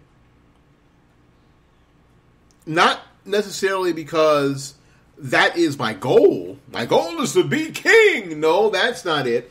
But if what happens then is not that what I'm saying will be different, but it'll be perceived being said by somebody who is already involved and engaged. And now and that's important because not just because for the people that you're talking to, but for you too, and for me too, because then you get to see hopefully some behind the scenes things that you hadn't seen before. And that may change your strategy. That won't change your heart. That won't change your what you believe, but it may change your strategy a little bit. It may give you some insight that you didn't have before, which is why you need to do that. We need to get involved. That's what the infusion thing is all about. It's great to throw rocks from the outside, but it's hard to make change that way. I know it's time. It's 10:25. It's time for another story. You know, when I was at Florida State University as a student, I pledged Kappa Kappa Psi. Kappa Kappa Psi was the honorary fraternity for men in college band. I'm a saxophone player by trade. And what they made us do back in the 80s, we had to carry a wooden paddle. It's a pretty large wooden paddle. And what we would do with that paddle is that when we had an interview with one of the brothers, if the interview was successful, they would sign it. And now what that was, it was sort of like a little primary. Every time that you had a successful interview with a brother, he would sign your paddle. That you had had that interview, and that you had, and one of the requirements was that you had to interview all the active brothers. And the way that you could prove that you did was that they signed it, sort of like a receipt. I still have my paddle. And we had to carry, and then there were rules about how to carry the paddle, and there was all that fraternity stuff to do. Now, and when you're walking down the sidewalk at Florida State, and somebody sees you carrying a paddle, people who were not in a Greek organization always felt empowered to tell you that you were being oppressed. This is why I don't buy. I think this is why I don't buy all that nonsense now. Colin Kaepernick, you're a douchebag. Anyway, I just had to say that. But because they were telling me how I was oppressed, even though I had chosen of my own volition, knowing full well that I had to carry that paddle with me everywhere I went, except on a date and church. And that when I carried it, I had to carry it with the stripes out, and I had to carry it with a little leather strap around my wrist so it couldn't be taken from me. It was all I had of fraternity at that point as a pledge. All sorts of reasons. And I bought into every single one of them by my own volition. So there are people from the outside who are saying, I don't carry, you shouldn't have to carry that paddle, blah, blah, blah, blah, blah, blah, blah, blah.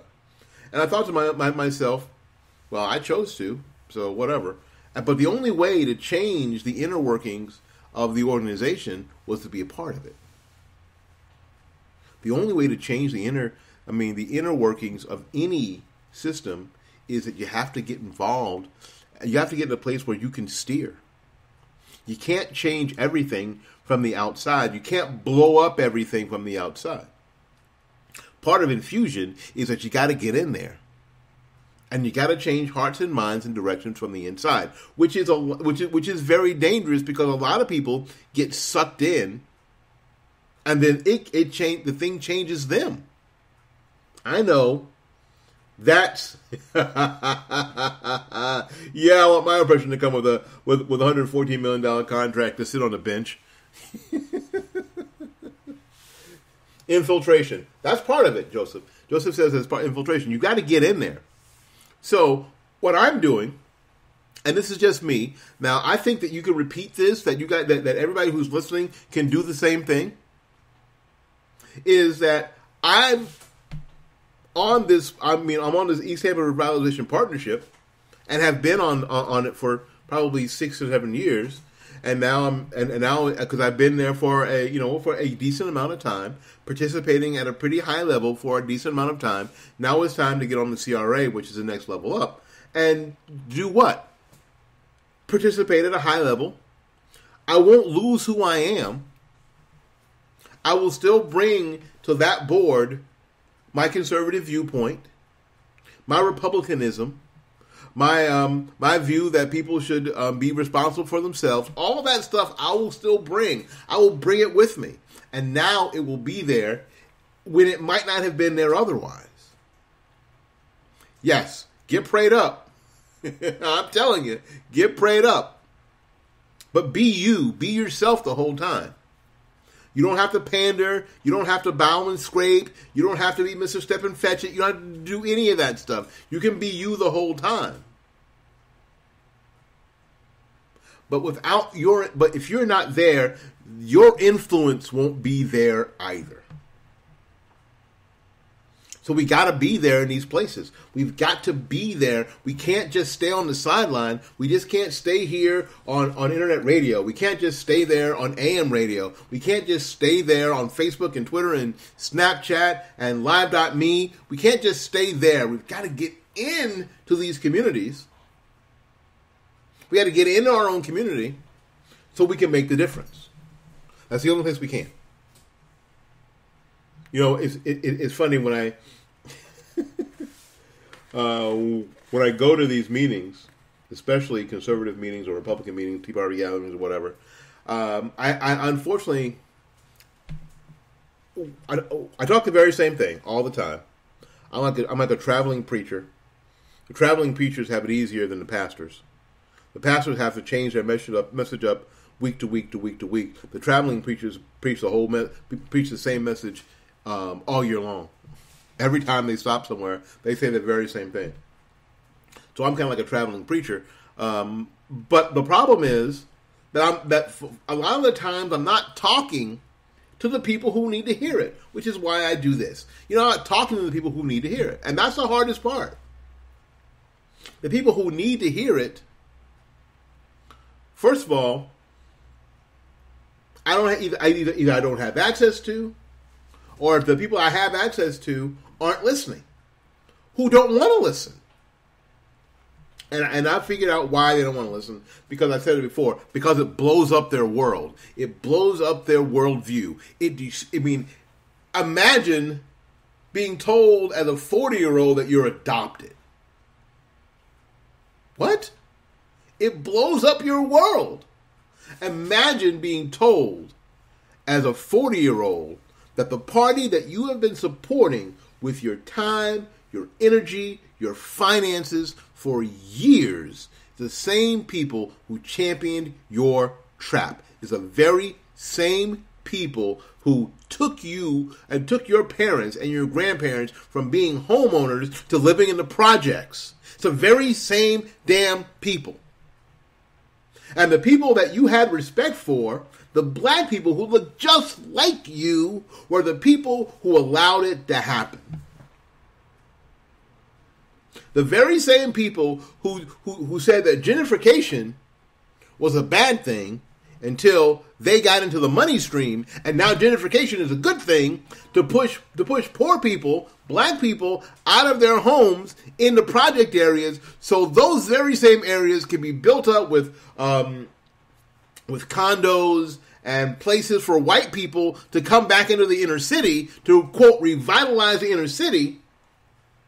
It blows up their world. And Joseph's right. Black people would lose their minds. You know, black people, the party that started the Klan that you continue to rail against is a party that you continue to support, that you have supported with your time, energy, and your finances. It's almost impossible to believe because it blows up your entire worldview. And this is why, Joseph, they don't understand. Because they don't want to understand because it does. It blows up their whole worldview. They've got to reassess everything. Everything is now different. When we've got U.S. congressmen who say that, who are sure that Abraham Lincoln was a Democrat, right? Because Democrats feed the slaves, right? When you go to the Democrat website and they say stuff like, "We've been fighting for civil rights for 200 years," what? How many Democrats voted for the civil rights? For civil rights legislation in 1964? How many? 0! Not one damn one! What?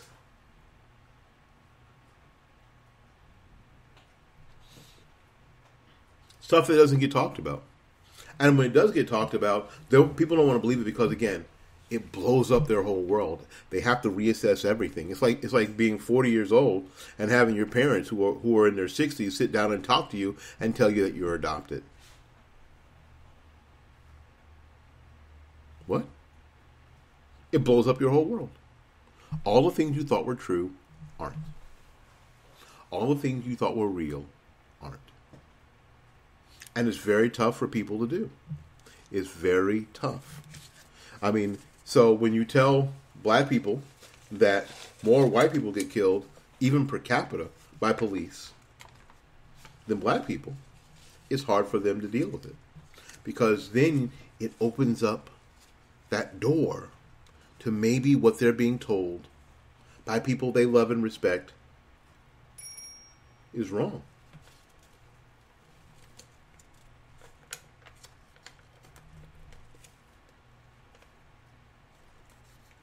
Yes. Now, Joseph White, who's in my chat room, says that his anger to no end when he found out the truth, and he had to re-educate himself on every aspect of society. All the things that we have been told and all the things we've been taught, we found out that a lot of these things simply aren't true. They simply aren't true.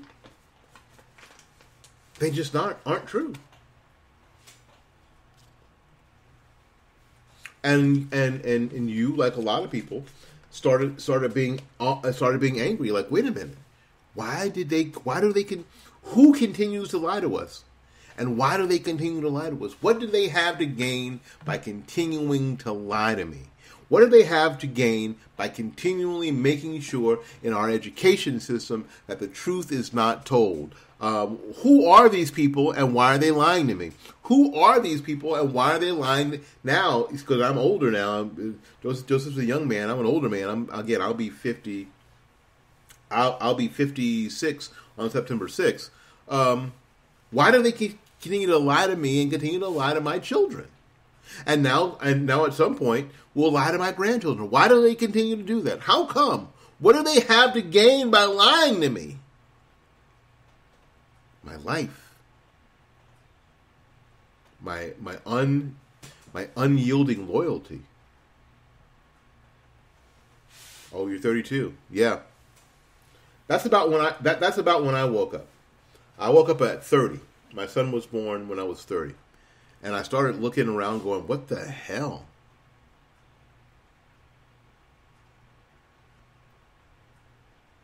Who are these people? Control. My undying loyalty and control. And they can continue to move me around like a puppet, like a marionette,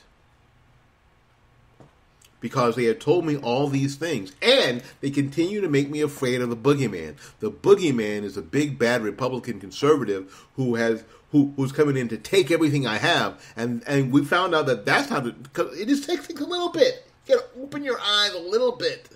Like being on a roller coaster and open your eyes a little bit to find out that maybe it's not nearly as scary as everybody says it is, no matter who's screaming. If you open your eyes and go, well, okay, this isn't so bad, right? You open your eyes, you find out that all the people who have been in charge of your trap, who have been in charge of your crappy neighborhoods, who have been in charge of your crappy schools, who've been in charge of your police departments that you say harass you, have been liberal Democrats. There's not a Republican in sight. You know what? During the height of the Tea Party movement, I would hear all the time, Tea Party racist. It's like, there ain't a Tea Party participant within 60 miles of here. There never has been. There's not been one single Tea Party representative that's been elected to any office in the hood ever. There's not one single law. There's not one single regulation. There's not one single person that you can point to from the Tea Party movement or even hell, the Republican Party that has championed any of your trap.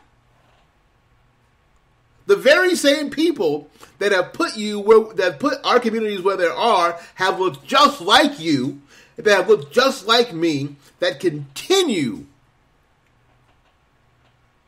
to try to scare you about the boogeyman.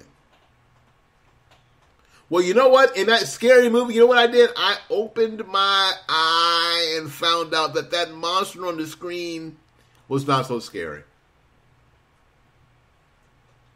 What I found out is that the person who was telling me it was scary, that was the monster.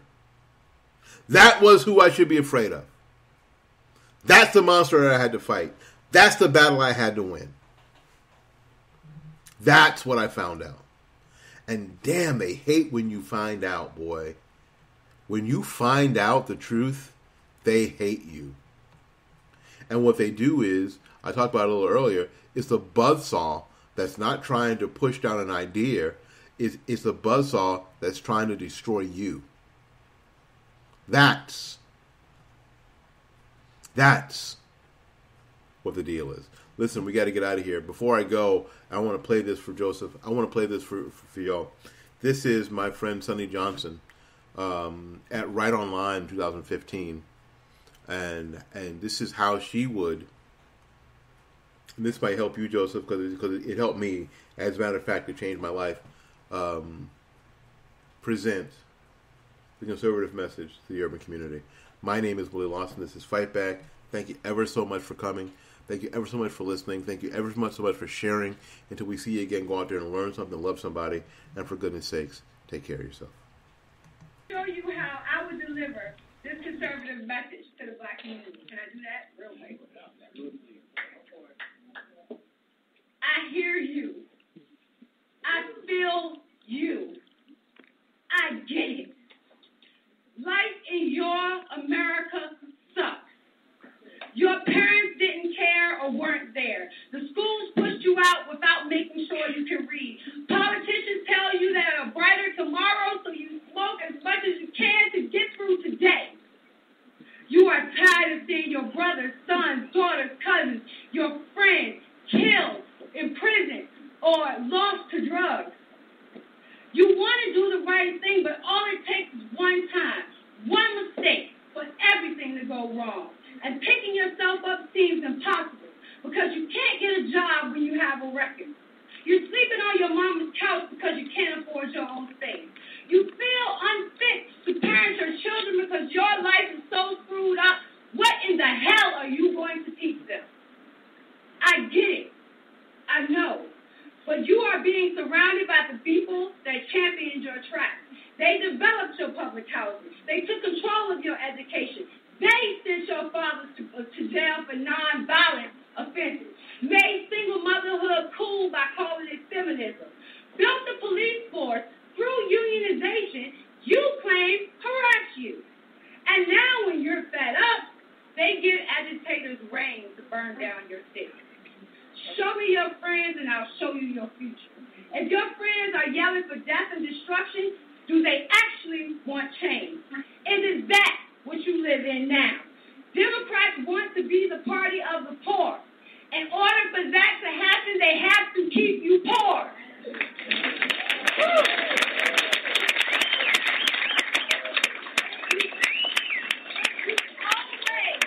You always have to fight the oppressor. That will mean you are always oppressed. You call us the party of the rich. And I'm straight out of State South. Well, I had it written down already. We just say like, you call us the party of the rich. And I'm not going to be spineless like those who run from it. I'm not rich, but by the grace of God, I will be.